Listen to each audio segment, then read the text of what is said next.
Dear students, Assalamu alaikum. We are going to start class 6 lecture 37 which is based on unit 12 angles. जी तो student हम आज unit 12 start करेंगे जिसका name है angles. Angles के बारे में हम सबसे पहले क्या करेंगे, एंगल्स की डेफिनेशंस को डिस्क्राइब करेंगे। डेफिनेशन में सबसे पहले जो है वो एंगल की डेफिनेशन है, वो क्या है जी। एंगल क्या होता है हमारे पास, an angle is formed by two different rays और a line segment starting from the same point. दो रेज या तो आपस में ज्वाइंट कर रही हो या जो लाइन सेगमेंट्स हैं उनका स्टार्टिंग पॉइंट सेम हो, हमारे पास तो क्या बनेगा, एक एंगल बन जाता है। The starting points of a rays called vertex and the angles arm जो सी होती हैं, वो जो दो रेज होती हैं, two rays is called arms. हम हमारे पास फिर मैं दोबारा रिपीट करता हूं, एंगल की डेफिनेशन क्या है। An angle is a formed by two different raise.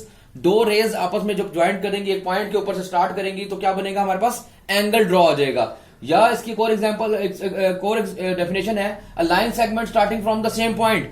एक लाइन सेगमेंट को हम क्या करेंगे, या एक रे को जो स्टार्ट करेंगे, स्टार्टिंग पॉइंट उनका सेम होगा। जब वो स्टार्ट सेम पॉइंट से होंगी तो वो ज्वाइंट करेंगी आपस में, तो क्या होगा हमारे पास, the starting point of ray is called. यहां पे देखिए मैंने यहाँ पे फिगर जो बनाई है, फिगर ड्रॉ की है, वो क्या है जी, दो रेज हैं जिनका स्टार्टिंग पॉइंट सेम है। स्टार्टिंग पॉइंट जो सेम है उसको हम क्या कहेंगे, उस ए पॉइंट को हम कहेंगे वर्टेक्स। इसका क्या कहलाएंगे, ए एंगल का वर्टेक्स कहलाता है। और दो जो आर्म्स हैं उसकी, ये क्या कहलाएंगी, जो दोनों रेज हैं दोनों, इसकी आर्म्स कहलाएंगे। और दरमियान में क्या बनेगा हमारे पास, एंगल ड्रॉ हो जाएगा। The starting point of a rays called vertex of the angle and the two rays are is known as its arms. हमारे पास जो इसका स्टार्टिंग पॉइंट है वो वर्टेक्स कहलाता है, और जो उसकी साइड्स पे जो रेज होती हैं वो उसकी आर्म्स कहलाती है। और दरमियान में क्या बनेगा हमारे पास, एंगल ड्रॉ हो जाएगा। रिपीट करता हूं, क्या डेफिनेशन हमारे पास, an angle is formed by two different rays. दो रेज आपस में जब ज्वाइन करेंगी या स्टार्ट करेंगी, a line segment starting from the same point, तो हमारे पास क्या ड्रॉ हो जाएगा, एक एंगल ड्रॉ हो जाएगा। एंगल ड्रॉ हो जाएगा तो एंगल क्या क्या क्या चीज होती है इसके अंदर, द स्टार्टिंग पॉइंट ऑफ अ रे, जो दोनों का स्टार्टिंग पॉइंट होगा, जहां से वो दोनों स्टार्ट होंगे, वो क्या कहलाएगा, वर्टेक्स कहलाएगा। और जो दो साइड पे इसकी जो रेज होंगी वो क्या कहलाएंगी, इसकी आर्म्स कहलाएंगी। और दरमियान में हमारे पास क्या बनेगा, इसका एंगल बन जाएगा।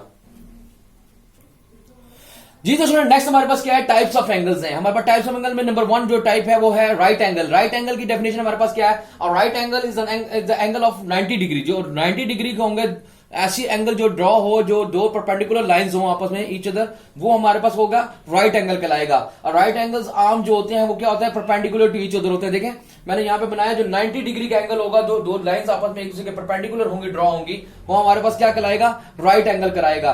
राइट एंगल की डेफिनेशन क्या है हमारे पास, right angle is a 90 degree angles. जो 90 डिग्री का एंगल बनाएंगे, दो लाइंस जो आपस में मिलके, दो आर्म्स जो होंगी वो आपस में मिलके जो राइट एंगल बनाएंगी, दो रेज जो आपस में राइट एंगल बनाएंगी, उसका क्या होगा, जो वो परपेंडिकुलर होंगे एक दूसरे के, बिल्कुल स्ट्रेट लाइन होगी, जो परपेंडिकुलर ईच अदर होंगी दोनों रेज, वो क्या कहलाएंगे हमारे पास, राइट एंगल कहलाएंगे हमारे पास। जी तो डेफिनेशन हमारे पास, नेक्स्ट डेफिनेशन हमारे पास क्या स्टूडेंट, हमारे पास है टाइप्स ऑफ एंगल में नेक्स्ट डेफिनेशन हमारे पास है एक्यूट एंगल की। एक्यूट एंगल के कौन से एंगल होते हैं, those angles which are less than 90 degree is called acute angles. हमारे पास जिस भी आर्म्स जो रेज है आपस में जो मिलेंगी और जो 90 डिग्री से लेस देन का एंगल बनाएंगी, ड्रॉ करेंगी, वो हमारे पास क्या कहलाएंगे, सबके सब एक्यूट एंगल्स कहलाएंगे। यानी 90 से लेस देन यानी 89 डिग्री भी जो होगा वो हमारे पास क्या हो जाएगा, एक्यूट एंगल कहलाएगा। और 1 डिग्री वो भी एक्यूट एंगल कहलाएगा। 1 से लेके 89 डिग्री तक जो हमारे पास एंगल्स होंगे वो क्या कहलाएंगे, सारे के सारे एक्यूट एंगल्स कहलाएंगे। जो लेस देन 90 डिग्री होंगे, an acute angle is less than 90 degree is called acute angle. और ऑब्ट्यूस एंगल क्या होंगे हमारे पास, an obtuse angle is the more than 90 degree. Those angles which are more than 90 degree but less than 90 degree is called obtuse angle। अब obtuse angle में कौन कौन से आ जाएंगे, 90 से above, 91, 92 से लेके 180 डिग्री 189 डिग्री तक हमारे पास क्या आ जाएंगे, हमारे वो सारे के सारे एंगल्स क्या कहलाएंगे, obtuse angle ट्राइंगल कहलाएंगे। एक्यूट एंगल कौन से हैं, acute angle less than 90 degree, और obtuse angle more than 90 degree but less than 180 degree is called obtuse angle हमारे पास। जी तो स्टूडेंट नंबर 4 पे हमारे पास क्या टाइप्स ऑफ एंगल में, स्ट्रेट एंगल। और स्ट्रेट एंगल क्या होता है, straight angle is angle of 180 degree, यानी कि दोनों आर्म्स ऑपोजिट डायरेक्शन में हमारे पास हो, दोनों जो है कंप्लीट एक सेमी सर्कल ड्रॉ कर रही हो, तो हमारे पास क्या हो जाएगा, द स्ट्रेट फॉर्म क्या आ जाएगा, अपोजिट डायरेक्शन में हमारे पास दोनों आर्म्स जो है इसके, देखें अपोजिट डायरेक्शन में, एक डायरेक्शन में तो दूसरी डायरेक्शन में एक सेमी सर्कल ड्रॉ कर रहे हैं आपस में, तो ऐसे एंगल को स्ट्रेट एंगल कहलाएंगे या 180 डिग्री का एंगल कहलाएंगे।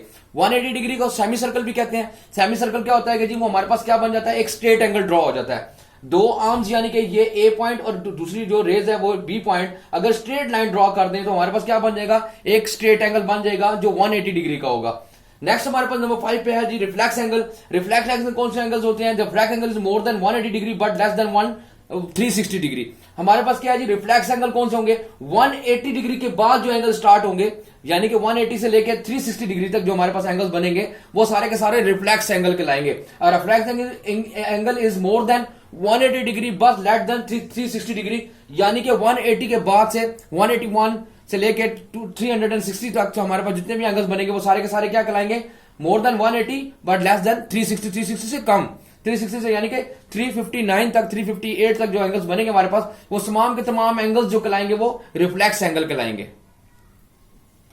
जी तो स्टूडेंट लास्ट टाइप हमारे पास क्या है, वो कंप्लीट एंगल की। कंप्लीट एंगल क्या है, कंप्लीट एंगल एक सर्कल होता है हमारे पास 360 डिग्री का जो एंगल्स होते हैं वो हमारे पास जो होते हैं वो कंप्लीट एंगल कहलाते हैं, यानी कंप्लीट सर्कल जो बनता है हमारे पास वो क्या कहलाता है, हमारे पास एक कंप्लीट एंगल कहलाता है। Complete angle is measure 360 degree. A complete angle is an angle where the line segment has turned a full circle, यानी कि दोनों अगर मैं एक आर्म लगा रहा हूं, देखें एक लाइन ड्रॉ की है, ए और बी जो है वो फुल सर्कल में हमारे पास क्या बनेगा, इसको अगर मैं उसको ड्रॉ करूं, बी लाइन को अगर मैं ड्रॉ करूं तो एक फुल सर्कल जो बन जाएगा हमारे पास, तो ये हमारे पास दूसरी लाइन भी इसके ऊपर कोइंसाइड करेगी, बी भी, तो ये हमारे पास क्या कहलाएगा, ये 360 डिग्री का हमारे पास क्या कहलाएगा, फुल एंगल कहलाएगा। हमारे पास एक पूरा सर्कल बन जाएगा, यानी कि ए लाइन और बी लाइन दोनों आपस में एक ही लाइन के ऊपर कोइंसाइड करें, ए और बी, तो ये हमारे पास 360 डिग्री का ये फुल क्या बनेगा, हमारे पास पूरा सर्कल बन जाएगा, एक पूरा सर्कल ड्रॉ होगा, दोनों आर्म जो है एक ही लाइन के ऊपर लाई कर रही होंगी, तो हमारे पास क्या कहलाएगा, कंप्लीट एंगल बन जाएगा। और कंप्लीट एंगल का मेजर कितना होता है, वो पूरा एक सर्कल होता है, वो 360 डिग्री का होता है।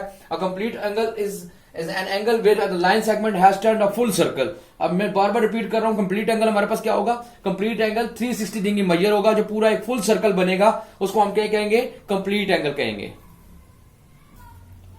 जी तो स्टूडेंट लेक्चर 37 का हमारे पास होम टास्क या होमवर्क क्या है, अभी हमने यूनिट 12 की जो एंगल्स की डेफिनेशंस की हैं वो आपने याद भी करनी है और लिखनी भी है, नीट क्लीन अपनी कॉपीज के ऊपर सॉल्व करनी है, आप लोगों ने लिखनी भी है सारी की सारी।